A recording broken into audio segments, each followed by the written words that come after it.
5 tahun hanya menumpang hidup denganku, suamiku tiba-tiba dijanjikan 2 miliar dari komisi bisnis barunya.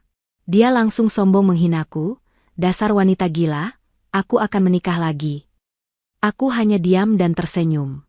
Dia tidak tahu kalau ternyata. Sebelum ceritanya dimulai, silahkan tulis di kolom komentar dari daerah mana saja teman-teman yang menonton cerita ini. Jangan lupa like dan subscribe agar channel ini bisa semakin berkembang dan bisa mempersembahkan cerita yang lebih menarik lagi. Pagi itu, seperti 1800 pagi sebelumnya selama 5 tahun terakhir, Farah adalah orang pertama yang bangun di rumah itu. Suara azan subuh baru saja selesai berkumandang. Ia segera bangkit, merapikan tempat tidurnya, dan bergegas mengambil air wudhu. Setelah salat, wanita berhijab itu tidak lantas berdiam diri. Ia langsung menuju dapur, membuka kulkas, dan mulai menyiapkan sarapan untuk 3 orang dewasa. Tangannya cekatan memotong bawang, mengiris sayuran, dan menggoreng nasi. Farah adalah seorang manajer di sebuah perusahaan multinasional. Pekerjaannya menuntut, namun tanggung jawabnya di rumah seolah tak pernah berkurang. Rumah ini adalah miliknya. Rumah hasil kerja kerasnya, dibeli lunas bahkan sebelum ia menikah dengan Arkan. Dulu ia berpikir, rumah ini akan menjadi istana kecil bagi keluarga bahagianya. Kenyataannya, rumah ini telah menjadi tempat penampungan. 5 tahun lalu, tepat 3 bulan setelah mereka menikah, Arkan kehilangan pekerjaan. Tak lama setelah itu, ia memboyong ibunya, Ibu Jumiah, untuk tinggal bersama mereka dengan alasan ibunya kesepian. Farah mengira itu hanya sementara. Tapi, sementara, itu berlangsung hingga hari ini. Pukul 6:30, aroma nasi goreng memenuhi ruangan. Farah sedang menyeduh teh hangat ketika Ibu Jumiah keluar dari kamarnya. Wanita parubaya itu menguap lebar, rambutnya masih acak-acakan. Ia duduk di meja makan, memandangi nasi goreng di depannya dengan tatapan menyelidik. Nasi goreng lagi, Farah? Kamu tidak bisa masak yang lain? Keluh Ibu Jumiah. Suaranya serak khas orang baru bangun tidur. Ibu ini sudah tua. Setiap pagi makan yang berminyak begini, bisa naik kolesterol ibu. Farah menarik napas pelan, sebuah kebiasaan yang ia latih untuk menahan emosi. Maaf, Bu. Hanya ini yang sempat Farah siapkan. Farah harus berangkat kerja. Kerja, sindir Ibu Jumiah. Suami itu diurus. Ini malah kamu yang sibuk di luar, Arkan di rumah saja. Pantas rezeki kalian seret. Farah hanya tersenyum tipis. Ia meletakkan secangkir teh di depan mertuanya. Ia sudah lelah berdebat bahwa rezeki mereka tidak seret. Rezekinya lancar, namun selalu habis untuk menanggung hidup suami dan mertuanya. Listrik, air, internet, cicilan mobil Arkan yang dulu dibeli atas nama Farah, belanja bulanan, bahkan uang jajan Arkan, semua berasal dari rekening gajinya. Pukul 7, Arkan baru keluar dari kamar. Pria itu masih memakai kaos longgar dan celana pendek. Matanya menatap layar ponsel.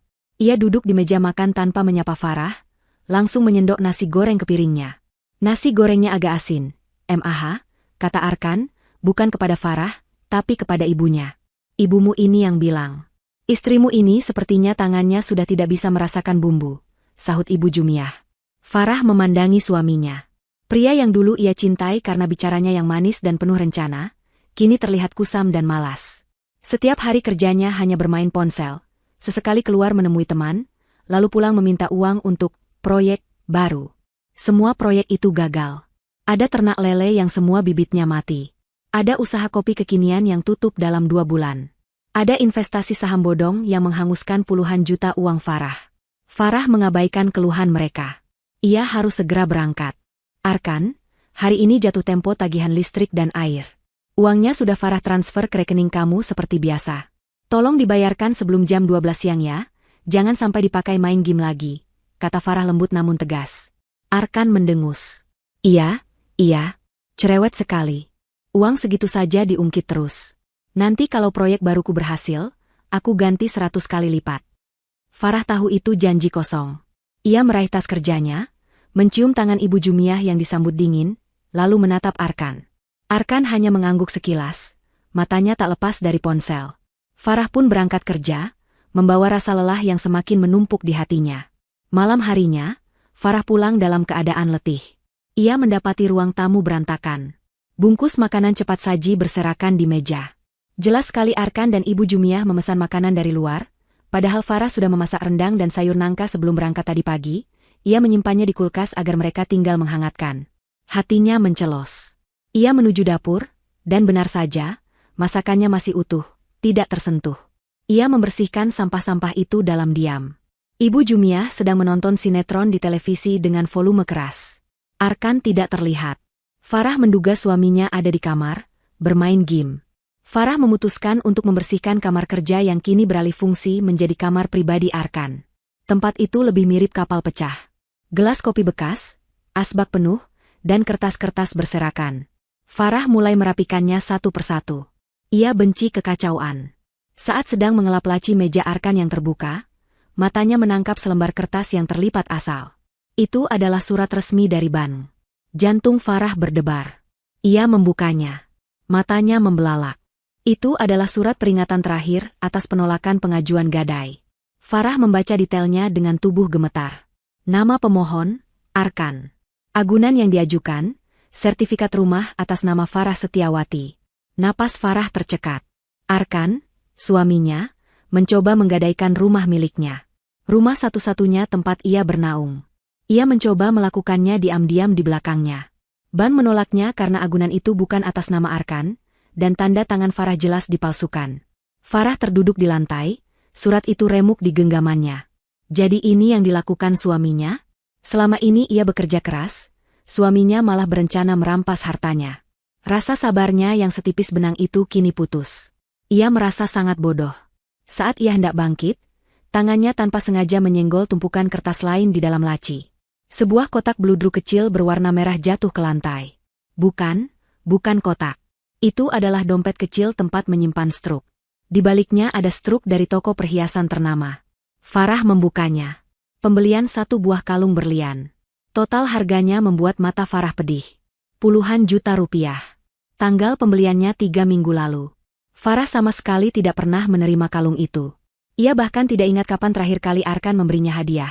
Mungkin saat ulang tahun pernikahan pertama mereka, itu pun hanya sebuket bunga layu.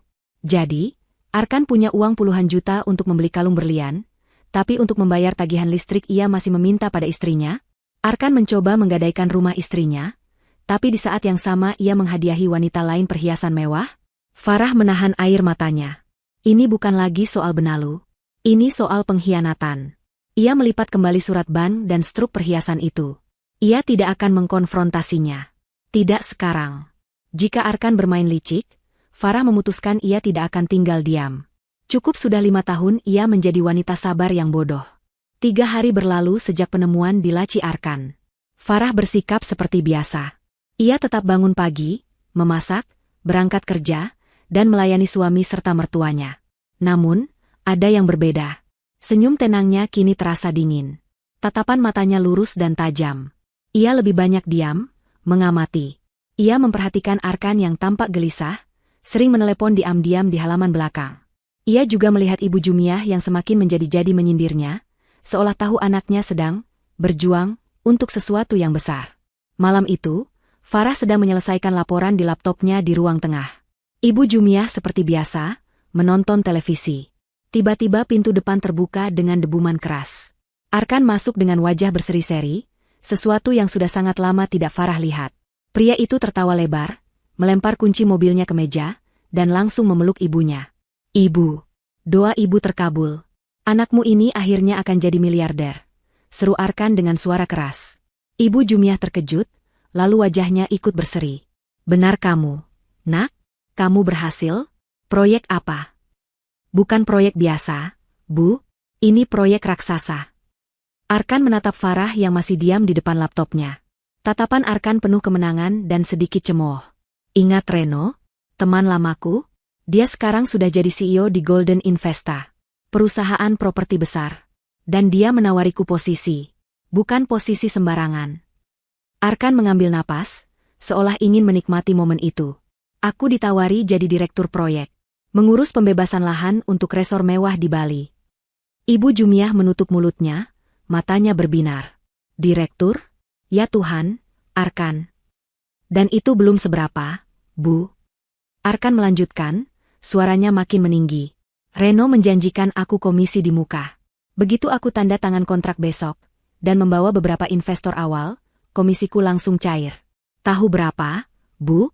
2 miliar rupiah. 2 miliar rupiah. Angka itu menggema di ruang tamu. Ibu Jumiah sampai harus duduk karena lututnya lemas. Farah menghentikan ketikannya. Ia menatap Arkan. Hatinya tidak merasakan kegembiraan, melainkan alarm bahaya yang berbunyi nyaring. Golden Investa? Dia seperti pernah mendengar nama itu, tapi dalam konteks yang tidak baik. Ibu Jumiah adalah yang pertama bereaksi. Ia bangkit, tertawa terbahak-bahak, lalu menatap tajam ke arah Farah. Dengar itu, Farah? 2 miliar. Suamimu. Bukan kamu. Selama ini kamu sombong karena gajimu paling besar di rumah ini. Sekarang lihat. Sekali proyek Arkan berhasil, gajimu setahun pun tidak ada apa-apanya. Arkan tersenyum angkuh. Benar, Bu. Setelah ini, kita pindah dari rumah sempit ini. Kita beli rumah yang lebih besar. Rumah yang tidak ada aturan jam malamnya, rumah yang pembantunya ada 10. Farah menutup laptopnya pelan. Arkan, proyek apa ini? Perusahaan Golden Investa? Ah, kamu tidak akan mengerti, sahut Arkan meremehkan. Ini bisnis besar. Bisnis para pria. Urusanmu cukup di dapur dan mengurus gaji recehanmu itu. Aku serius, Arkan, kata Farah dengan nada datar. Perusahaan itu, apa sudah kamu periksa legalitasnya? Proyek di Bali, lahan yang mana? Kontraknya apa sudah kamu baca?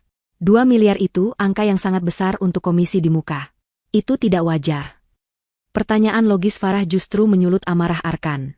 Lihat kan, Bu, istri macam apa dia? Suaminya dapat kabar baik, dia malah curiga. Kamu itu iri, kan? Kamu tidak suka aku lebih sukses darimu. Aku hanya bertanya karena aku peduli. Beberapa hari lalu, aku menemukan surat dari bank. Diam, bentak Arkan, wajahnya memerah. Jangan ungkit masalah kecil itu. Itu utang kecil. Akan aku lunasi semua minggu depan. Listrik, air, cicilan mobilmu, semua akan aku bayar. Aku bahkan akan membelikanmu mobil baru. Tapi sepertinya kamu tidak pantas mendapatkannya dengan sikap negatifmu ini. Ibu Jumiah menimpali. Sudahlah, Arkan. Jangan bicara sama orang iri. Dia itu takut tersaingi. Dia takut tidak bisa lagi menginjak-injak harga diri suaminya. Farah menarik napas. Ia melihat dua orang di depannya yang sudah dibutakan oleh janji uang. Percuma berdebat. Ia hanya diam. Tepat saat itu, ponsel Arkan berdering. Lagu pop yang ceria terdengar. Arkan melihat layar ponselnya, dan senyum angkuh di wajahnya langsung berubah menjadi senyum manis yang menjijikan. Ia mengangkat telepon itu di depan Farah dan ibunya. Halo, sayang. Kata Arkan dengan suara yang dibuat-buat lembut. Iya, ini aku baru sampai rumah. Sudah beres. Aku sudah bicara dengan Reno. Minggu depan, sayang. Minggu depan semua impian kita terwujud. Villa kita di puncak, mobil sport yang kamu mau, semua akan aku belikan. Farah membeku. Sayang. Ibu Jumiah yang mendengar itu tidak terlihat marah. Ia justru tersenyum-senyum kecil, seolah memberi restu. Seolah perselingkuhan anaknya adalah hal yang wajar jika sang anak ini akan menjadi miliarder. Sabar ya, lanjut Arkan di telepon. Aku tahu kamu sudah tidak sabar. Aku juga. Kita akan buktikan pada semua orang. Sudah ya, sayang. Aku tutup dulu. Nanti aku telepon lagi. Love you. Arkan menutup teleponnya. Ia menatap Farah yang mematung. Arkan sepertinya tidak peduli, malah sengaja ingin pamer. Hati Farah terasa seperti ditusuk es. Jadi ini alasannya. Kalung berlian puluhan juta itu. Panggilan, sayang, itu. Janji villa dan mobil sport. Arkan bukan hanya benalu, bukan hanya penipu yang mencoba menggadaikan rumahnya. Dia juga seorang pengkhianat. Dan ia melakukannya secara terbuka, didukung oleh ibunya sendiri. Arkan tidak tahu, Farah sudah tahu soal kalung itu. Arkan tidak tahu, Farah sudah tahu soal Laras. Nama yang tertera di media sosial wanita yang memamerkan kalung yang sama persis dengan struk di laci Arkan. Malam itu, Farah tidak tidur. Kemarahan, rasa jijik, dan sakit hati bercampur aduk. Tapi di atas semua itu, sebuah rencana mulai terbentuk di benaknya. Jika Arkan merasa akan terbang ke langit, Farah akan memastikan ia tidak lupa menyiapkan parasut. Atau lebih baik lagi, ia akan membiarkannya terbang setinggi mungkin, lalu ia akan merobek parasut itu tepat sebelum Arkan melompat. Langit belum lagi terang keesokan harinya, namun suasana di rumah Farah sudah berubah total. Jika sebelumnya rumah itu diselimuti kemalasan Arkan dan sindiran pasif-agresif Ibu Jumiah, kini rumah itu dipenuhi oleh arogansi yang pekat. Arkan bangun lebih pagi dari biasanya. Ia tidak lagi bermalas-malasan di kamar, melainkan mondar-mandir di ruang tamu sambil terus berbicara di telepon. Suaranya keras, penuh tawa angkuh, seolah ia benar-benar sudah menjadi seorang direktur miliarder. Farah, seperti biasa, menyiapkan sarapan dalam diam. Ia membuat roti bakar dan telur mata sapi. Ia bisa mendengar dengan jelas percakapan Arkan dari ruang makan. Iya, tentu saja. Kamu pesan saja yang kamu mau, sayang, seru Arkan. Restoran bintang 5? Bisa. Kita makan di sana setiap malam kalau perlu. Uang bukan masalah lagi buat kita. Ada jeda sejenak, Arkan mendengarkan lawan bicaranya. Farah tahu persis siapa penelepon itu. Laras. Soal rumah, lanjut Arkan, sedang aku urus. Untuk apa kita tinggal di rumah sempit penuh aturan ini? Aku akan beli villa paling mewah. Kamu tidak perlu lagi khawatir soal apapun. Cukup jadi ratu di istanaku, Laras. Ibu Jumiah keluar dari kamar. Berbeda dari hari-hari sebelumnya di mana ia akan mengeluh, pagi ini wajahnya berseri-seri. Ia duduk di meja makan, memandang Farah yang sedang meletakkan piring roti bakar. Kamu dengar itu, Farah, kata Ibu Jumiah, suaranya penuh kemenangan. Anakku akhirnya menemukan wanita yang selevel. Wanita yang bisa mendukungnya, bukan yang cuma bisa mengomel soal tagihan. Kamu harusnya belajar dari Laras. Farah menatap mertuanya. Belajar apa, Bu? Belajar menghabiskan uang yang belum ada? Ibu Jumiah tertawa mengejek. Itu bedanya orang kaya dan orang miskin sepertimu, Farah. Orang kaya itu berpikir besar. Arkan sedang membangun relasi. Tentu saja dia harus mentraktir partner bisnisnya. Kamu yang pelit itu tidak akan mengerti. Siang harinya, neraka belanja itu dimulai. Bel rumah Farah berdering berkali-kali. Kurir datang silih berganti, mengantarkan paket-paket besar. Ada kotak sepatu bermerek, jam tangan mewah, beberapa gaun malam yang jelas bukan untuk Farah, dan bahkan sebuah televisi layar datar berukuran sangat besar, padahal televisi di ruang tamu masih berfungsi dengan baik. Farah baru saja pulang kerja saat melihat tumpukan kotak itu menggunung di ruang tamunya. Arkan dan Ibu Jumiah sedang sibuk membuka salah satu kotak, mengeluarkan pembuat kopi otomatis yang harganya jutaan rupiah. Arkan, ini apa-apaan? Tanya Farah, suaranya datar menahan amarah. Kamu beli semua ini pakai apa? Arkan menatapnya seolah Farah adalah serangga pengganggu. Pakai uang? Tentu saja. Memangnya pakai daun? Uang siapa? Uangmu yang 2 miliar itu belum cair, kan? Aku pakai kartu kreditmu, sahut Arkan tanpa rasa bersalah. Kenapa? Kamu takut uangmu habis? Tenang saja. Minggu depan aku ganti. Aku ganti 10 kali lipat. Anggap saja ini uang pinjaman sementara dari istri untuk suami. Tapi ini sudah berlebihan, Arkan. Ini semua barang-barang yang tidak kita butuhkan. Ibu Jumiah bangkit. Kamu yang tidak butuh. Kami butuh. Kami ini calon keluarga miliarder. Masa penampilannya seperti kamu? Kuno. Lihat itu hijabmu, model tahun berapa? Coba lihat Laras, dia pasti pandai merawat diri. Wajar Arkan suka.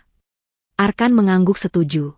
Ia kembali sibuk dengan ponselnya, kini ia sedang melakukan panggilan video. Lihat. Sayang, ini pembuat kopi yang aku janjikan. Kamu suka? Nanti aku kirim ke apartemenmu ya. Oh, tentu. Yang lama buang saja. Farah berdiri mematung di tengah ruang tamunya sendiri. Ia sedang menyaksikan suaminya merampok uangnya secara terbuka, menggunakan hasil kerja kerasnya untuk membiayai selingkuhannya. Ia merasa seperti orang asing di rumahnya sendiri. Puncaknya terjadi malam itu.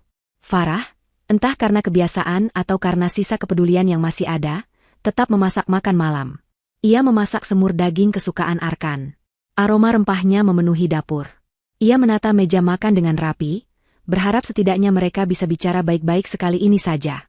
Arkan dan Ibu Jumiah baru pulang setelah pergi berjam-jam, mungkin untuk melihat-lihat mobil baru. Mereka masuk sambil tertawa-tawa. Arkan melihat meja makan yang sudah tertata.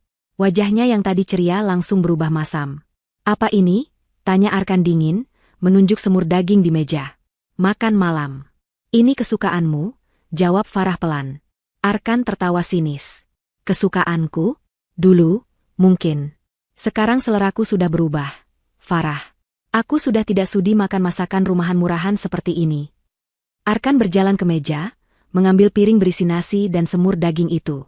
Di depan mata Farah dan ibunya, Arkan berjalan ke tempat sampah dan membuang semua makanan itu. Kamu tahu Laras tadi masak apa untukku? Kata Arkan, nadanya menghina. Dia masak steak wagyu. Jauh lebih berkelas. Jauh lebih enak. Mulai sekarang, aku tidak mau lagi makan masakanmu. Aku muak. Perkataan itu sudah cukup menyakitkan. Tapi Arkan tidak berhenti di situ. Ia mengambil piring kosong itu, mengangkatnya tinggi-tinggi. Dan aku muak dengan semua barang-barang lamamu ini. Praaang. Arkan melempar piring itu ke lantai dapur. Keramik putih itu pecah berkeping-keping, berserakan di dekat kaki Farah. Farah terlonjak kaget, namun ia tidak bergerak dari tempatnya. Ibu Jumiah tersenyum puas. Bagus, Arkan, buang saja semua yang lama. Ganti dengan yang baru, termasuk yang di dapur itu. Arkan menatap Farah dengan mata menyala penuh kebencian. Dengar itu, aku tidak sudi lagi makan masakan wanita pembawa sial ini. Minggu depan, Laras yang akan mengatur menu di rumah baruku. Farah menunduk, menatap pecahan piring di lantai. Di antara pecahan-pecahan itu, ia melihat pantulan wajahnya sendiri. Wajah seorang wanita sabar yang kini telah habis kesabarannya. Hening yang tercipta setelah suara pecahan piring itu terasa lebih memekakan telinga daripada bentakan Arkan. Ibu Jumiah duduk kembali di sofa, menyalakan televisi dengan santai, seolah baru saja menyaksikan pertunjukan yang memuaskan. Arkan masih berdiri dengan napas terengah, dadanya kempas-kempis menahan amarah yang meluap-luap. Ia merasa sangat berkuasa. Ia merasa telah berhasil menginjak-injak wanita yang selama 5 tahun ini membuatnya merasa kecil. Farah tidak menangis. Ia tidak berteriak. Ia hanya berdiri diam selama beberapa detik. Perlahan, ia berjongkok. Dengan hati-hati, ia mulai memunguti satu persatu pecahan piring keramik itu. Tangannya tidak gemetar. Pikirannya jernih. Setiap kepingan yang ia pungut terasa seperti kepingan terakhir dari rasa hormat dan cintanya pada Arkan yang kini telah hancur berkeping-keping. Setelah lantai bersih, Farah membuang pecahan itu ke tempat sampah. Ia mencuci tangannya di wastafel, mengeringkannya, lalu berbalik menghadap Arkan. Suaminya itu masih menatapnya dengan angkuh, menunggu reaksi. Menunggu tangisan, amukan, atau permintaan maaf. Tapi Farah tidak memberikannya. Tagihan kartu kreditku sudah sampai batas limit, kata Farah. Suaranya tenang, datar, dan sangat dingin. Total pemakaianmu hari ini saja sudah menghabiskan gajiku 3 bulan. Termasuk pembelian kalung berlian atas nama Laras 3 minggu lalu. Wajah Arkan langsung berubah. Ketenangan Farah adalah sesuatu yang tidak ia duga. Apalagi saat Farah menyebut nama Laras dan kalung itu. Kamu lancang sekali memeriksa urusanku. Itu kartu kreditku, Arkan. Tentu saja aku memeriksanya, sahut Farah. Aku hanya ingin mengingatkanmu. Jangan boros sebelum uang 2 miliar itu benar-benar ada di rekeningmu. Bagaimana kalau Reno menipumu? Pertanyaan itu adalah bensin yang disiramkan ke api. Arkan meledak. Ia tidak terima, calon miliarder, seperti dirinya direndahkan oleh seorang wanita yang ia anggap sudah tidak ada harganya. Beraninya kamu bicara seperti itu, teriak Arkan, wajahnya memerah padam. Kamu pikir kamu siapa? Kamu hanya wanita yang menumpang di rumah ini? Oh, maaf. Maksudku, aku yang menumpang di rumahmu, kan? Itu yang selalu ingin kamu katakan, kan? Arkan berjalan mendekat, menunjuk wajah Farah dengan telunjuknya. Selama 5 tahun ini kamu menahanku. Kamu mengikatku dengan semua peraturanmu. Jangan boros listrik. Bayar tagihan tepat waktu. Jangan beli ini. Jangan beli itu. Kamu pikir aku ini budakmu? Kemarahan yang ia pendam selama 5 tahun karena merasa gagal, kini ia tumpahkan seluruhnya pada Farah. Aku muak. Aku muak dengan semua peraturanmu. Aku muak melihat wajah sok sucimu. Aku muak hidup di rumah yang penuh aturan denganmu. Arkan mengambil napas dalam-dalam, lalu meneriakkan kalimat yang sudah ada di ujung lidahnya. Aku tak sudi hidup di rumah yang penuh peraturan denganmu, wanita gila ah. Gema kata, wanita gila, itu seolah membentur dinding-dinding rumah. Ibu Jumiah yang di sofa, tersenyum lebar. Aku sudah punya Laras. Arkan melanjutkan, kini ia mengeluarkan semuanya.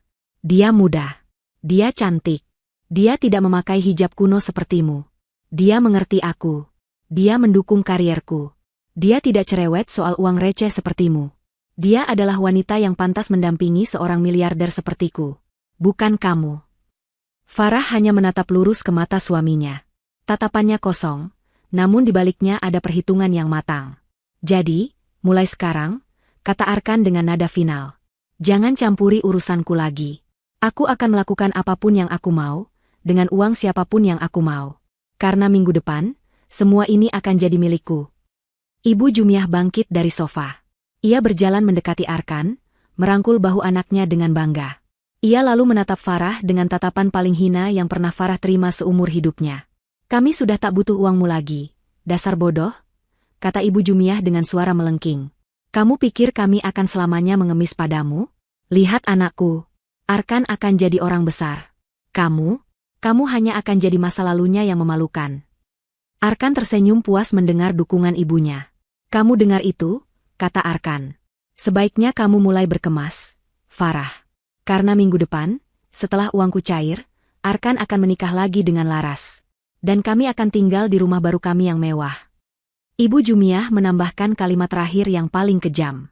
Dan kami tendang dari hidup kami. Kalau perlu, kami tendang dari rumah ini. Kami tidak sudi lagi melihat wajah pembawa sialmu. Ironi terbesar malam itu. Dua benalu yang hidup menumpang di rumahnya, kini dengan angkuh berencana menendang pemilik rumah yang sah. Mereka tertawa bersama, Arkan dan Ibu Jumiah, merayakan kemenangan imajiner mereka.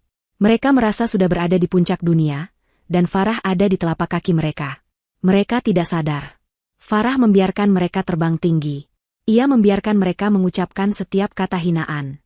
Karena setiap kata yang mereka ucapkan malam itu, adalah paku terakhir yang mereka tancapkan di peti mati mereka sendiri. Keheningan yang ditinggalkan oleh teriakan Arkan dan Ibu Jumiah terasa berat dan menyesakan. Arkan masih berdiri dengan dada yang naik turun, merasa puas telah mengeluarkan semua unek-uneknya. Ibu Jumiah bersedekap di sebelahnya, dagunya terangkat, memandang Farah seolah wanita itu adalah kotoran di lantai. Mereka berdua menunggu. Menunggu Farah pecah, menangis, memohon, atau setidaknya menunjukkan tanda-tanda kehancuran. Namun, Farah hanya berdiri diam. Ia menatap lantai yang bersih, tempat pecahan piring itu tadi berada, seolah sedang merenung.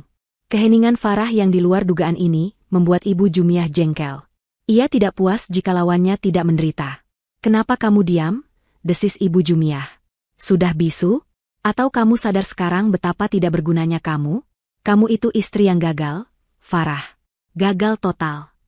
Ibu Jumiah melangkah mendekat. Ia menatap Farah dari ujung hijab sampai ujung kaki. Kamu lihat penampilanmu.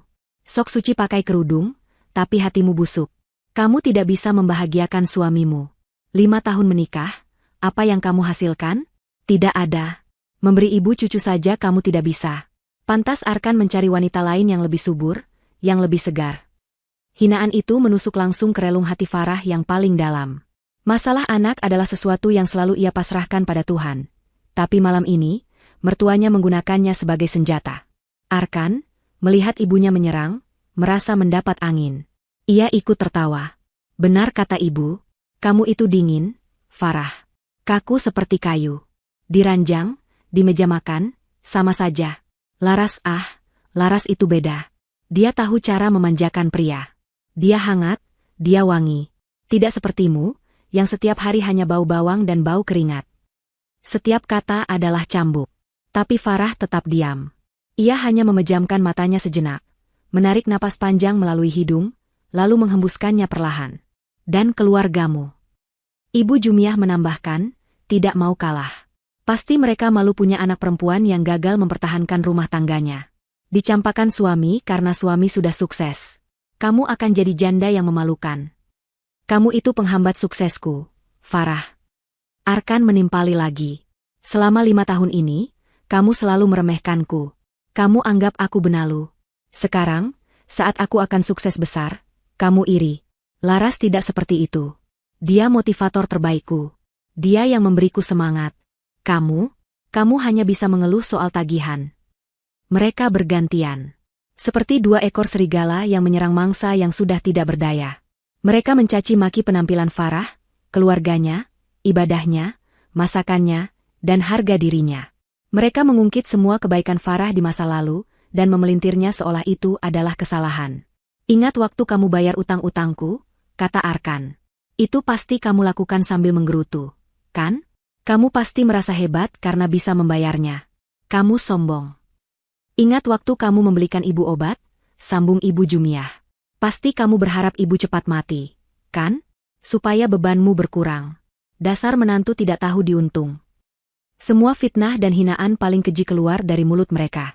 Rumah yang dulu Farah bangun dengan harapan, kini menjadi saksi bisu penghinaan paling brutal yang pernah ia terima. Farah membiarkan mereka bicara. Ia membiarkan semua racun itu keluar. Ia merekam setiap kata, setiap ekspresi wajah mereka dalam ingatannya. Wajah Arkan yang penuh kebencian. Wajah Ibu Jumiah yang penuh kemenangan jahat. Setelah hampir 15 menit mencaci maki tanpa henti, suara mereka akhirnya mulai serak. Arkan dan Ibu Jumiah kelelahan. Mereka terengah-engah, puas karena telah menumpahkan semua kebencian mereka. Ruangan itu kembali hening. Hanya suara televisi yang masih menyala, menayangkan sinetron yang diabaikan Ibu Jumiah. Arkan dan Ibu Jumiah saling pandang, lalu tersenyum puas. Mereka mengira telah memenangkan pertarungan. Farah sudah hancur. "Sudah," kata Arkan, nadanya lelah tapi menang. "Mulai sekarang, jangan bicara padaku kecuali aku yang bertanya.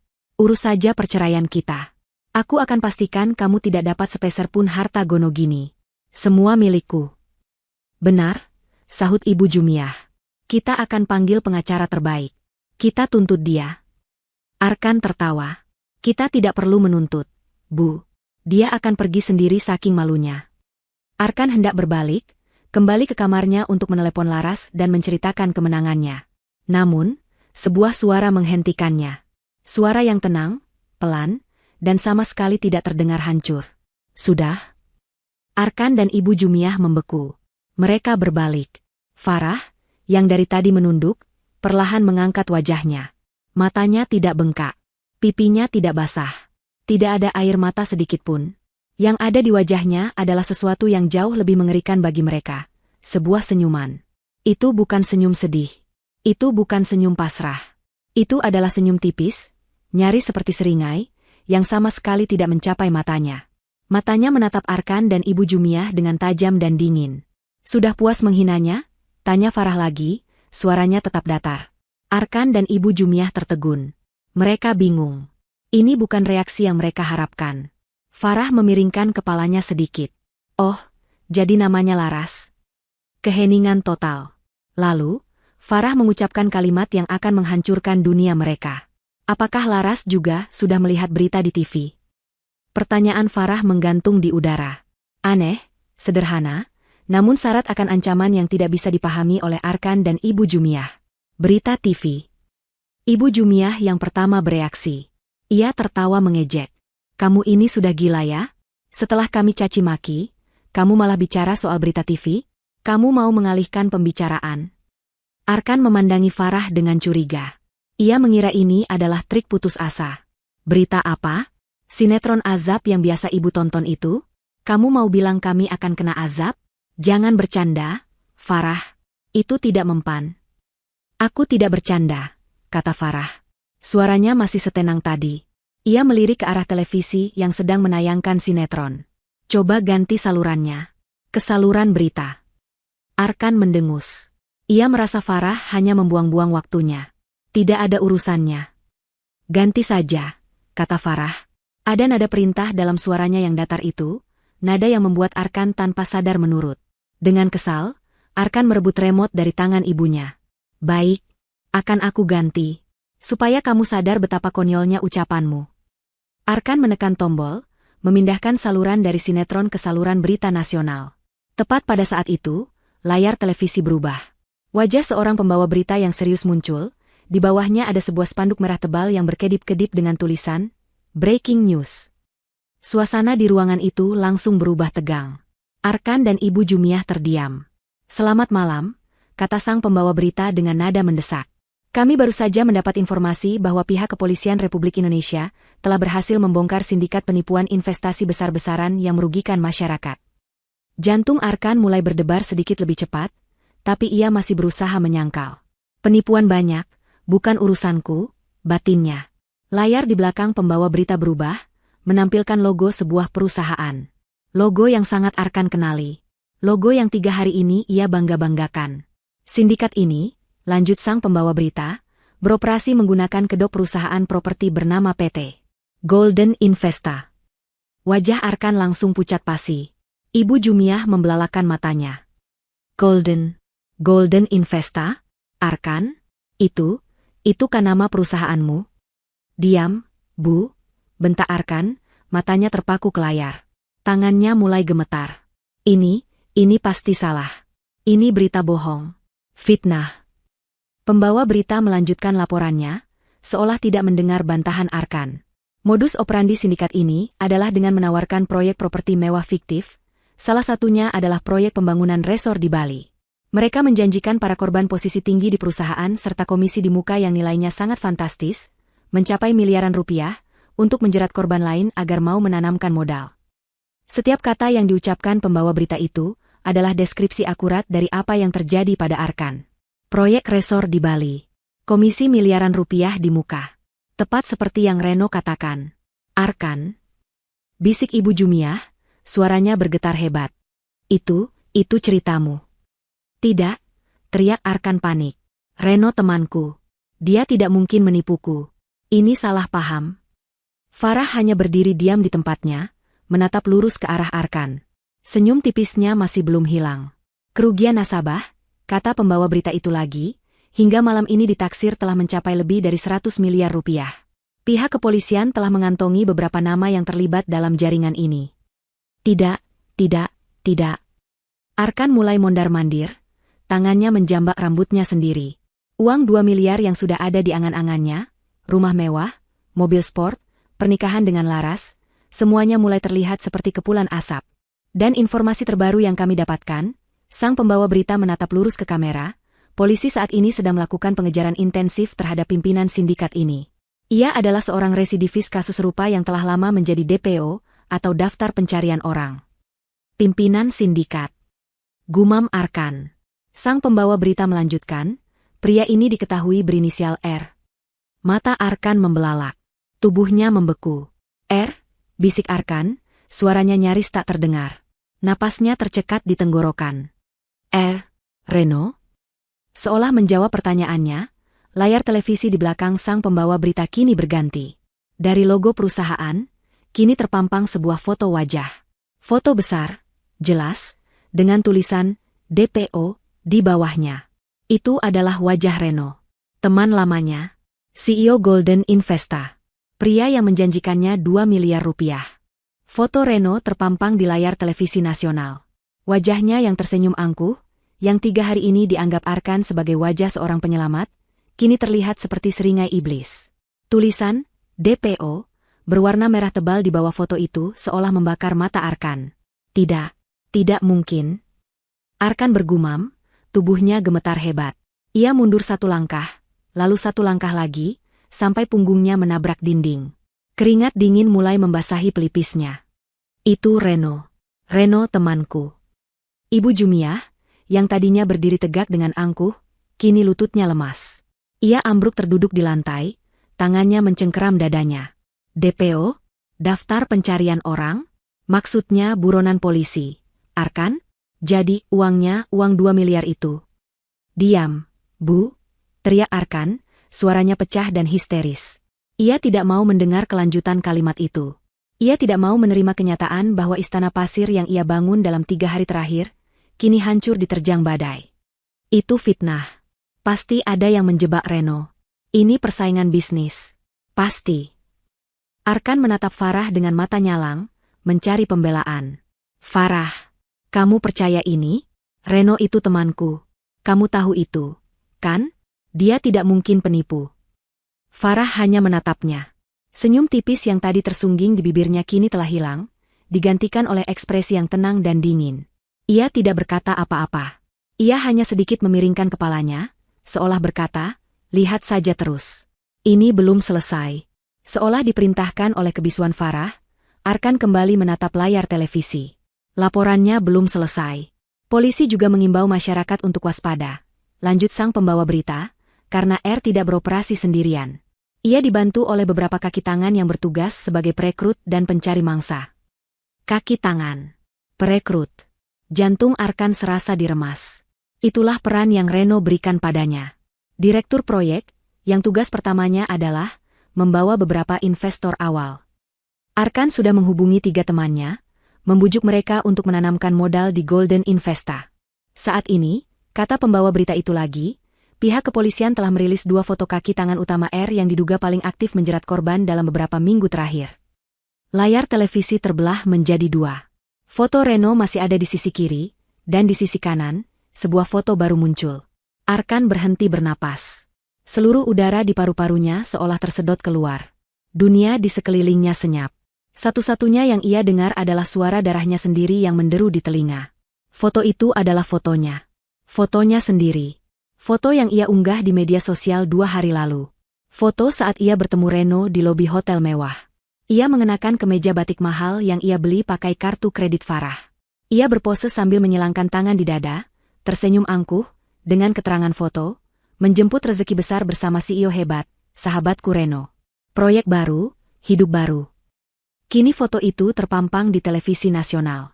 Di bawahnya ada keterangan, pria berinisial A, diduga bertugas sebagai perekrut baru yang diimingi keuntungan besar untuk menjerat investor.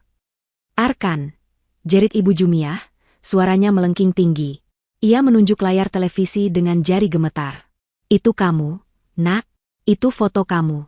Kenapa ada fotomu di situ? Kenapa kamu dibilang kaki tangan? Arkan tidak bisa menjawab. Kakinya lemas. Ia merosot di dinding, terduduk di lantai, persis seperti ibunya. Wajahnya sepucat mayat. Bukan aku. Aku korban. Aku dijebak. Aku juga korban. Masuk TV. Arkan masuk TV. Racau Ibu Jumiah, tatapannya kosong. Malu. Tetangga lihat. Semua orang lihat. Hancur kita, Arkan. Hancur. Arkan menutup wajahnya dengan kedua tangan. Tidak. Reno, kenapa kamu lakukan ini padaku? Reno, kenapa? Tapi penderitaan Arkan malam itu ternyata belum berakhir. Ada satu kartu lagi yang belum dibuka oleh takdir.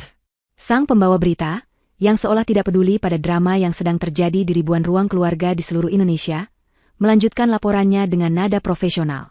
Selain R dan A, katanya, jaringan ini juga menggunakan seorang wanita untuk menjerat korban-korban yang memiliki modal besar. Wanita ini berperan sebagai honeypot atau umpan, menggunakan parasnya untuk merayu para investor agar mau mentransfer sejumlah uang. Arkan mengangkat wajahnya. Jantungnya yang tadi serasa berhenti, kini berdetak lagi dengan irama yang ganjil. Firasat buruk yang lebih kelam dari sebelumnya menyergapnya. Wanita ini diketahui berinisial L. Tidak. Arkan menggelengkan kepalanya pelan. Tidak. Jangan dia. Siapa saja, tapi jangan dia. Dan inilah foto dari wanita berinisial L tersebut, kata sang pembawa berita. Layar televisi berganti sekali lagi. Foto Arkan menghilang. Kini layar terbelah antara foto DPO Reno di sebelah kiri, dan foto seorang wanita di sebelah kanan. Arkan mengenali wanita itu. Sangat mengenali. Itu adalah Laras. Selingkuhannya. Wanita yang ia panggil, sayang. Wanita yang ia belikan kalung berlian. Wanita yang ia janjikan villa dan mobil sport. Tapi ada sesuatu yang salah di foto itu. Sesuatu yang menghancurkan sisa-sisa kewarasan Arkan. Foto itu menampilkan Laras yang sedang berpose mesra. Ia tersenyum manja sambil merangkulkan tangannya di bahu seorang pria. Pria itu tersenyum lebar sambil memeluk pinggang Laras. Dan pria itu bukan Arkan. Pria itu adalah Reno. Kepingan-kepingan puzzle yang tadinya acak-acakan di kepala Arkan, kini menyatu dengan brutal. Panggilan, sayang, dari Reno di telepon beberapa hari lalu yang ia kira untuk istri Reno. Janji-janji Laras yang selalu selaras dengan janji-janji Reno. Kalimat Laras yang selalu memanas-manasinya untuk segera lepas dari istri tuamu. Semuanya bohong. Laras sama Reno? Suara Arkan keluar seperti desisan ular yang sekarat. Itu bukan perselingkuhan biasa. Itu adalah konspirasi. Ia bukan hanya ditipu oleh sahabatnya. Ia ditipu oleh sahabat dan selingkuhannya sekaligus. Mereka berdua bekerja sama. Reno menggunakan jabatannya, Laras menggunakan parasnya. Dan Arkan? Arkan adalah mangsa bodoh yang sempurna. Mangsa yang serakah, yang dibutakan oleh janji 2 miliar, yang dengan senang hati menyerahkan dirinya untuk dijadikan kambing hitam. Dia bukan direktur proyek. Dia adalah tumbal proyek. Arkan menatap layar televisi dengan pandangan kosong. Foto Laras yang tersenyum mesra pada Reno di layar itu seolah menertawakannya. Menertawakan kebodohannya. Menertawakan kesombongannya. Tidak. Gumam Arkan. Lalu, dari tenggorokannya, keluar suara yang bukan seperti suara manusia. Itu adalah raungan panjang penuh kesakitan, kemarahan, dan kehancuran total. Tidak aaaka. Raungan Arkan menggema di seluruh penjuru rumah. Itu adalah suara orang yang dunianya runtuh dalam hitungan detik. Ia memukul-mukul kepalanya sendiri ke dinding. Aku dijebak. Aku dijebak. Laras. Reno. Kalian bajingan. Aku dijebak. Ibu Jumiah, yang tadinya lemas, kini bangkit dengan energi baru. Energi kemarahan dan ketakutan. Ia tidak peduli soal Laras atau pengkhianatan cinta. Otaknya hanya fokus pada satu hal. Uang. Uang 2 miliar kita. Jeritnya histeris, mengguncang-guncang tubuh Arkan yang bersandar di dinding. Mana uangnya? Arkan, katamu minggu depan cair. Itu penipuan? Jadi tidak ada uang? Tidak ada. Aku tidak tahu, Bu. Aku ditipu, ratap Arkan. Hancur. Hancur kita. Ibu Jumiah kini berlari mondar-mandir di ruang tamu seperti orang kesetanan. Semua barang baru itu, TV, sepatu, jam tangan, itu semua belum dibayar. Kita ditagih nanti. Malu. Malu sama tetangga. Kita akan didatangi penagih utang. Arkan menatap ibunya dengan nanar. Ibu hanya peduli soal uang dan malu? Aku masuk TV, Bu. Aku dibilang kaki tangan penipu. Polisi akan datang ke sini. Aku bisa ditangkap. Aku bisa dipenjara. Kesadaran itu menghantam mereka berdua bersamaan. Penjara. Tidak. Tidak boleh. Ibu Jumiah menjerit lagi, lebih keras. Jangan penjara, Nak. Jangan. Ibu tidak mau punya anak narapidana. Farah. Ini semua salah kamu. Ibu Jumiah tiba-tiba berbalik, menatap Farah yang sejak tadi hanya dia mengamati. Ini salahmu, tuding Ibu Jumiah dengan mata liar. Kamu istri pembawa sial. Sejak kamu menikah dengan anakku, hidupnya susah. Kamu yang bikin Arkan begini. Kamu mendoakan yang jelek-jelek untuk suamimu, kan? Kamu. Farah hanya menatapnya, tidak bergeming. Kenapa kamu diam saja? Bentak Ibu Jumiah. Tolong anakku. Telepon pengacaramu. Kamu kan orang hebat. Kamu manajer. Bilang sama polisi kalau suamimu tidak salah. Bilang Arkan dijebak. Ayo lakukan sesuatu. Kenapa kamu malah senyum-senyum? Aku tidak senyum, Bu, kata Farah pelan. Kamu.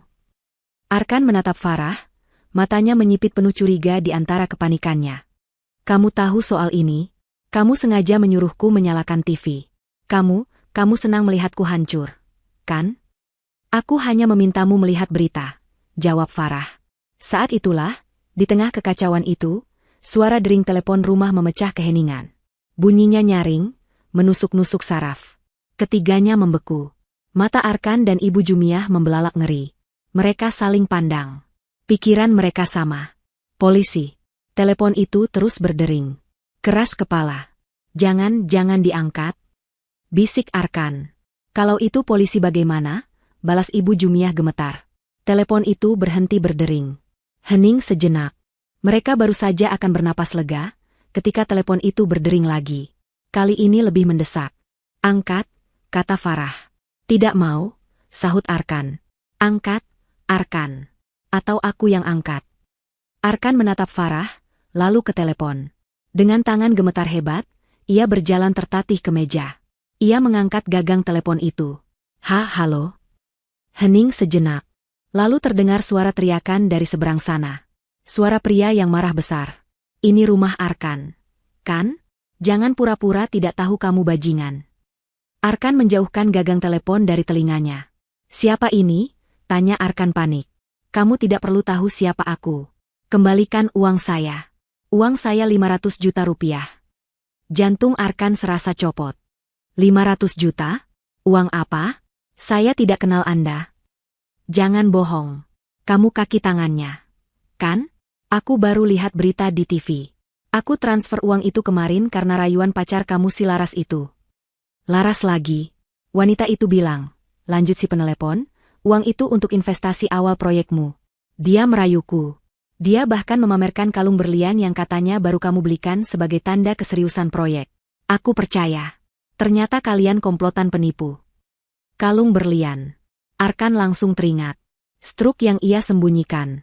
Kalung yang ia beli pakai kartu kredit Farah. Kembalikan uangku atau aku datang ke rumahmu sekarang juga. Aku sudah tahu alamatmu. Aku akan bawa massa. Aku bakar rumahmu. Bukan saya. Saya juga ditipu. Teriak Arkan putus asa.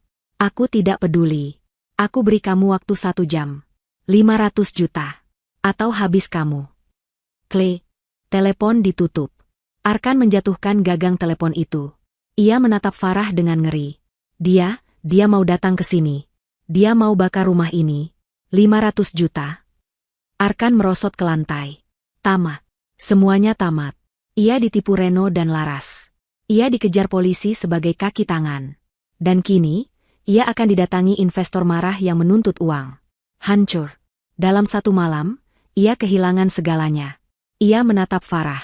Istrinya. Satu-satunya orang yang mungkin bisa menolongnya. Farah. Rintihnya, nadanya berubah total. Dari angkuh, kini menjadi memelas. Farah, tolong aku salah. Aku dijebak. Farah. Kamu percayakan? Tolong aku. Farah menatap suaminya yang kini bersimpuh di lantai. Ia lalu menatap Ibu Jumiah yang menangis sesenggukan di sofa. Oh, kata Farah dengan nada datar, seolah baru teringat sesuatu. Telepon tadi itu pasti Pak Herman. Arkan mengangkat wajahnya. Kamu kenal? Farah mengangguk pelan. Dia meneleponku 1 jam yang lalu. Tepat setelah aku selesai menelepon polisi. Mata Arkan membelalak ngeri. Pak Herman, lanjut Farah, suaranya dingin tanpa emosi, meneleponku untuk konfirmasi, setelah dia melihat kalung berlian istrinya, yang kebetulan aku kenali modelnya, dipakai oleh Laras di media sosial. Keheningan yang pecah. Pernyataan Farah yang terakhir, bahwa Pak Herman meneleponnya 1 jam lalu, tepat setelah ia menelepon polisi, adalah sebuah bom yang meledak tanpa suara. Pernyataan itu mengubah segalanya. Arkan dan Ibu Jumiah, yang beberapa menit lalu masih pongah menghina, kini menatap Farah dengan kengerian baru. Ini bukan lagi kebetulan. Ini bukan lagi Farah yang beruntung. Ini adalah sesuatu yang terencana. Kamu apa? Suara Arkan keluar seperti desisan. Ia masih bersimpuh di lantai, gemetar hebat. Kamu menelepon polisi? Kamu kenal Pak Herman? Kamu. Arkan tidak bisa melanjutkan kalimatnya. Otaknya yang panik mencoba menyatukan kepingan-kepingan informasi. Farah yang menyuruhnya menyalakan TV. Farah yang tahu nama Laras. Farah yang tahu soal Pak Herman. Farah yang menyebut kalung berlian. Bagaimana kamu tahu semua ini? Farah? Tanya Arkan, suaranya kini seperti rintihan anak kecil yang ketakutan. Ibu Jumiah, yang terisak di sofa, juga terdiam. Isakannya berhenti. Ia menatap menantunya itu dengan mata membelalak. Wanita yang selama 5 tahun ini ia anggap bodoh, penurut, dan lemah, kini terlihat sangat asing dan menakutkan. Farah memandang Arkan, lalu beralih ke Ibu Jumiah. Wajahnya tenang, tanpa ekspresi. Tapi matanya menyala dengan ketajaman yang menghakimi. Kamu mau tahu bagaimana aku tahu? Kata Farah. Ia berjalan pelan ke sofa, tapi tidak duduk. Ia berdiri menjulang di hadapan mereka berdua. Semuanya dimulai 3 minggu lalu. Tepat di hari aku pulang kerja dan menemukan laci mejamu terbuka, Arkan. Arkan tersentak. Aku menemukan 2 hal. Lanjut Farah, suaranya datar dan metodis, seolah sedang memberikan presentasi di kantor. Pertama, surat penolakan dari bank. Surat yang membuktikan kamu mencoba menggadaikan rumah ini. Rumahku. Di belakangku. Dengan memalsukan tanda tanganku. Ibu Jumiah menutup mulutnya. Ia tahu rencana itu. Ia bahkan yang mendorong Arkan untuk melakukannya. Saat itu aku sadar, kata Farah. Pria yang tidur seranjang denganku bukan hanya benalu. Dia adalah pencuri. Farah, aku bisa jelaskan? Diam, potong Farah, suaranya tidak meninggi, tapi ketegasannya membuat Arkan langsung terbungkam. Hal kedua yang aku temukan. Sebuah struk. Struk pembelian kalung berlian puluhan juta rupiah. Kalung yang tidak pernah aku lihat. Kalung yang jelas bukan untukku. Arkan menelan ludah. Sejak malam itu, kata Farah, aku sadar. Kesabaranku selama 5 tahun ini adalah sebuah kebodohan. Aku tidak akan lagi menjadi wanita bodoh. Jadi, aku tidak mengkonfrontasimu. Aku tidak menangis. Aku tidak mengamuk. Aku bertindak. Farah menatap Arkan lekat-lekat. Uang yang selama ini kamu minta untuk proyek-proyek gagalmu, yang selalu aku berikan, akhirnya aku gunakan untuk proyek yang benar-benar penting. Proyekku sendiri. Aku menyewa seorang penyelidik swasta. Mata Arkan dan Ibu Jumiah membelalak ngeri. Penyelidik swasta. Dia orang yang profesional, kata Farah. Hanya dalam 1 minggu, dia memberiku laporan lengkap. Laporan yang jauh lebih buruk dari yang aku bayangkan. Farah mulai berjalan pelan di ruang tamu, seolah sedang mengenang. Pertama, penyelidik itu mengkonfirmasi perselingkuhanmu, Arkan. Dia mendapatkan nama, alamat, dan foto. Laras. Seorang model klub malam yang indekos di apartemen murah. Kedua, lanjut Farah, dia menemukan fakta yang lebih menarik. Laras bukan hanya pacarmu. Dia juga pacar dari pria bernama Reno. Teman lamamu itu. Arkan terkesiap. Jadi bukan hanya di foto. Mereka benar-benar sepasang kekasih. Penyelidikku melacak Reno. Dan apa yang dia temukan? Reno bukan CEO. Dia buronan. DPO. Spesialis penipuan investasi. Perusahaan, Golden Investa, itu fiktif. Perusahaan cangkang yang dibuat hanya untuk menipu. Jadi, kata Farah, berhenti berjalan dan menatap lurus ke Arkan. Saat kamu pulang 3 hari yang lalu, berteriak-teriak soal komisi 2 miliar, aku tidak terkejut. Aku tidak iri. Aku tahu persis apa itu. Itu adalah umpan. Umpan yang mereka pasang untukmu. Aku tidak tahu, Farah. Sumpah. Aku dijebak, ratap Arkan. Tentu saja kamu dijebak, sahut Farah. Tapi kamu juga serakah. Kamu begitu dibutakan oleh uang, kamu tidak bisa melihat kenyataan. Kamu pikir kamu akan jadi miliarder? Reno dan Laras memakai kamu. Mereka memakai keserakahanmu, Arkan. Mereka memakai reputasimu yang hancur karena selalu gagal, untuk menjadikanmu kambing hitam yang sempurna. Farah menarik napas. Penyelidikku terus bekerja. Dia menemukan daftar calon korban lain yang sedang didekati Reno dan Laras. Salah satunya, Pak Herman. Pak Herman adalah rekan bisnis lamaku. Aku langsung menghubunginya. Arkan kini mengerti. Semuanya terhubung. Aku menelepon Pak Herman kemarin, kata Farah. Aku bilang padanya, Pak, jangan transfer uang sepeser pun ke Reno atau Laras. Itu penipuan. Tapi aku terlambat. Dia sudah mentransfer 500 juta. Dia panik. Dia marah. Aku bilang padanya, tenang, Pak. Kita akan dapatkan uang Bapak kembali. Tapi Bapak harus ikuti rencanaku. Lalu aku menunjukkan pada Pak Herman, lanjut Farah, bukti-bukti yang aku kumpulkan. Termasuk foto Laras di media sosial. Foto dia sedang memakai kalung berlian. Kalung yang kamu belikan pakai kartu kreditku, Arkan. Wajah Arkan pucat pasi. Malam ini, kata Farah, suaranya kini bergetar oleh amarah yang tertahan. Aku membiarkan kalian. Aku membiarkanmu membeli semua barang rongsokan ini pakai uangku. Aku membiarkanmu melempar masakanku ke tempat sampah. Aku membiarkan kalian berdua. Ia menatap tajam Arkan, lalu beralih ke Ibu Jumiah. Mencaci makiku. Aku membiarkan ibu, katanya pada Ibu Jumiah. Menghinaku mandul. Menuduhku pembawa sial. Menuduhku ingin ibu mati. Lalu ia menatap Arkan. Aku membiarkanmu. Menghinaku wanita gila. Menghina hijabku. Mengaku secara terbuka bahwa kamu akan menikah dengan Laras. Dan mengancam akan mengusirku dari rumahku sendiri. Arkan dan Ibu Jumiah tidak berani menatap mata Farah. Mereka menunduk ketakutan. Kalian pikir aku hanya diam? Desis Farah. Ia berjalan ke meja kecil di sudut ruangan. Ia mengambil ponselnya yang sejak tadi tergeletak di sana, layarnya menyala. Ia menekan satu tombol. Tiba-tiba, suara mereka sendiri terdengar di ruangan itu. Aku tak sudi hidup di rumah yang penuh peraturan denganmu, wanita gila ah. Itu adalah suara Arkan. Keras dan jelas. Kami sudah tak butuh uang lagi. Dasar bodoh. Itu suara Ibu Jumiah. Melengking dan jahat. Arkan dan Ibu Jumiah mengangkat wajah mereka, pucat seperti kapas. Arkan akan menikah lagi dengan Laras minggu depan. Kami tendang dari rumah ini.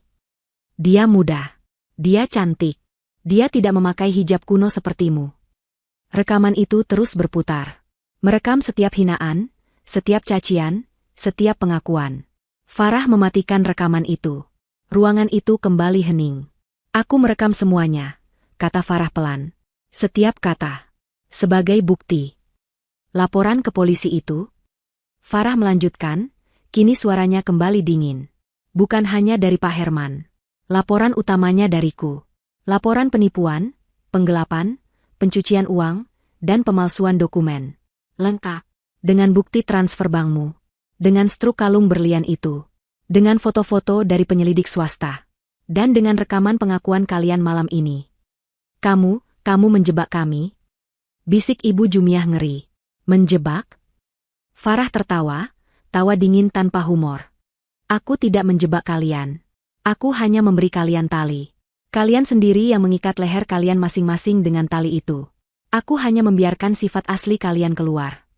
Farah menatap Arkan yang kini menangis tanpa suara di lantai. Kamu bukan hanya tersangka penipuan, Arkan. Kamu juga tersangka pencucian uang. Dan besok pagi, pengacaraku akan mendaftarkan gugatan cerai.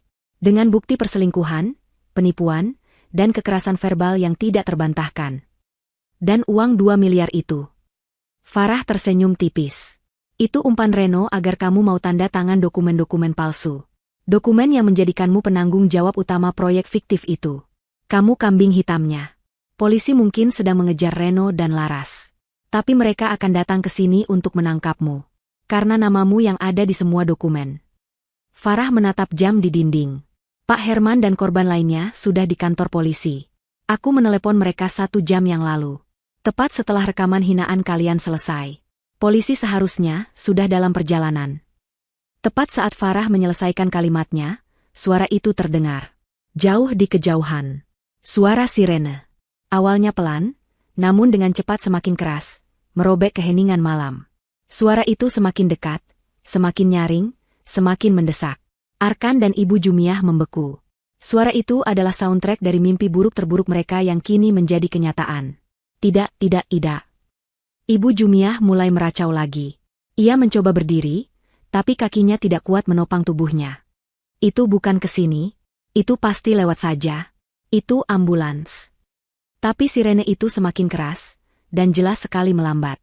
Lampu biru dan merah yang berkedip-kedip mulai menyapu ruang tamu mereka. Cahaya itu menari-nari di dinding, memantul di wajah Arkan dan Ibu Jumiah yang pucat pasi. Elo. Sirene itu berhenti. Tepat di depan rumah mereka. Keheningan yang mencekam itu dipecahkan oleh suara pintu mobil yang dibanting. Lalu suara langkah-langkah sepatu bot yang tegas di teras. Gdok.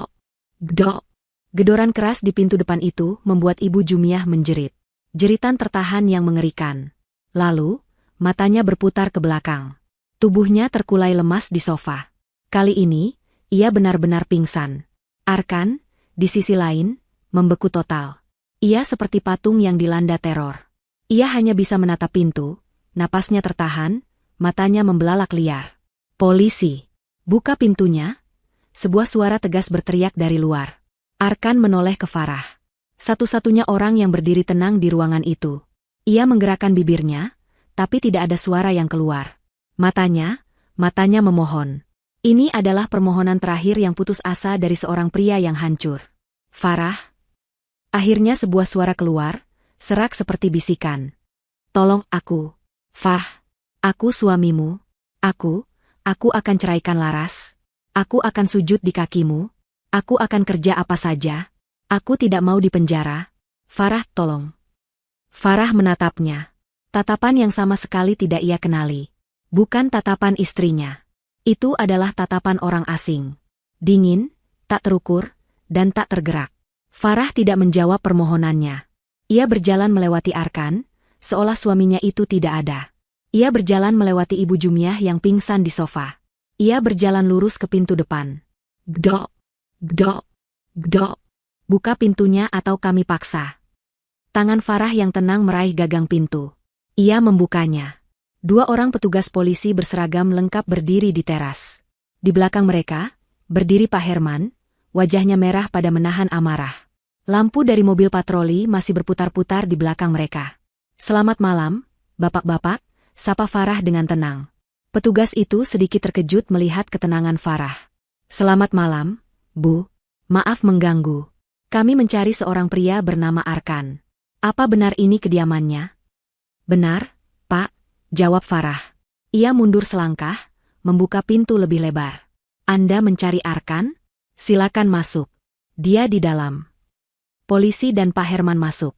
Mata mereka langsung tertuju pada Arkan yang masih terduduk lemas di lantai, bersandar di dinding.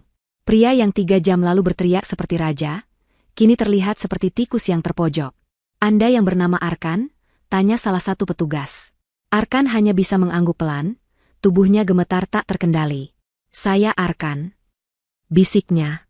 Kami menangkap Anda sehubungan dengan laporan penipuan berencana, penggelapan, dan pencucian uang yang terkait dengan PT Golden Investa, kata petugas itu dengan tegas. Anda berhak untuk diam. Apapun yang Anda katakan bisa digunakan untuk melawan Anda di pengadilan. Petugas kedua maju dan mengeluarkan borgol. Tidak, tunggu. Arkan mencoba memohon. Ini salah paham. Saya dijebak. Saya. Petugas itu tidak mendengarkan. Dengan sigap, ia menarik tangan Arkan ke belakang dan memborgolnya. Bunyi, klik, dari borgol itu adalah suara terakhir dari kehidupan lama Arkan. Arkan tidak melawan. Tenaganya sudah habis. Ia pasrah saat polisi menariknya berdiri.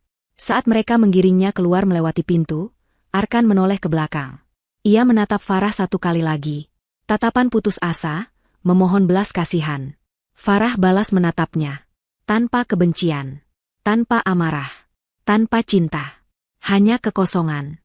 Oh, Arkan, kata Farah pelan. Arkan berhenti sejenak, secercah harapan bodoh muncul di hatinya. Mungkin Farah akan membelanya? Satu hal lagi, kata Farah, suaranya sedingin es di malam hari. Laras dan Reno sudah ditangkap 1 jam yang lalu di Bandara Soekarno-Hatta. Harapan di mata Arkan langsung padam, digantikan kengerian baru. Mereka mencoba kabur berdua ke luar negeri, lanjut Farah.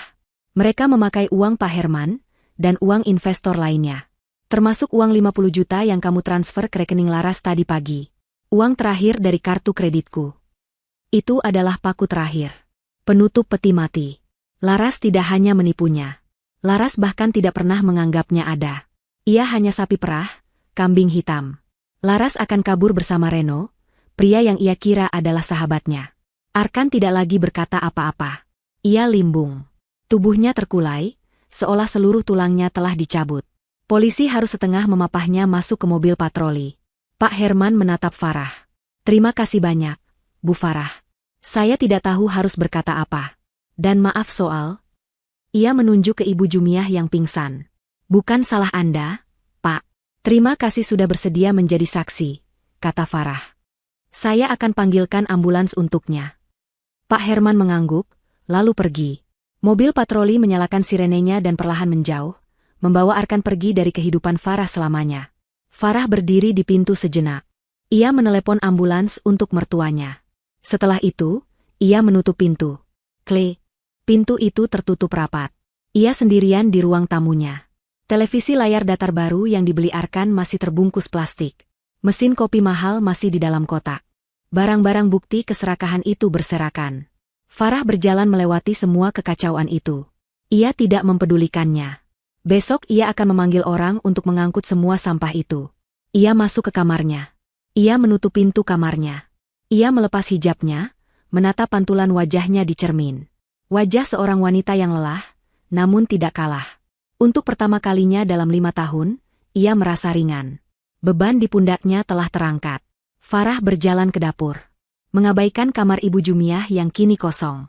Mengabaikan kamar Arkan yang berantakan. Ia menyeduh secangkir teh melati hangat. Ia membawa teh itu ke meja makan. Rumah itu hening. Hening yang damai. Farah duduk, menyesap tehnya pelan. Panasnya menjalar ke seluruh tubuhnya. Malam ini, keadilan telah ditegakkan. Karma telah tuntas. Dan besok adalah hari pertama dari sisa hidupnya yang baru.